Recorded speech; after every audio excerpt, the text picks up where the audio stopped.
आज बर्फी 150 र हाइनेस 1000 हान्नुपर्ने थियो। Welcome back to my new mini blog. मेरो दिनको सुरुवात अफिस गएर भयो।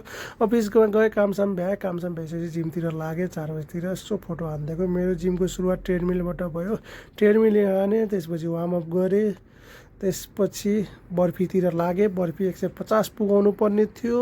सो घरि यतादेखि घरि अर्कोदेखि मलाई 150 पुगाउनु 150 हान्नलाई त यसो भिडियो पनि बनाउनु पर्ने थियो। सो घरि अर्को साइडदेखि घरि अर्को साइडदेखि भिडियो बनाउन थियो। जतादेखि बनायो भने पनि 150 मेरो एम त 150 पुगाउनु पर्ने थियो। 150 पुगाइसकेपछि मेरो हालत यस्तो भयो।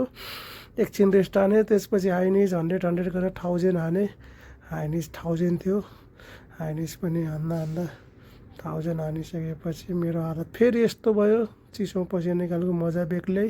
सो रुममा आएँ, खाना खाएँ, अनि त्यसपछि थ्याङ्क यू फर वाचिङ।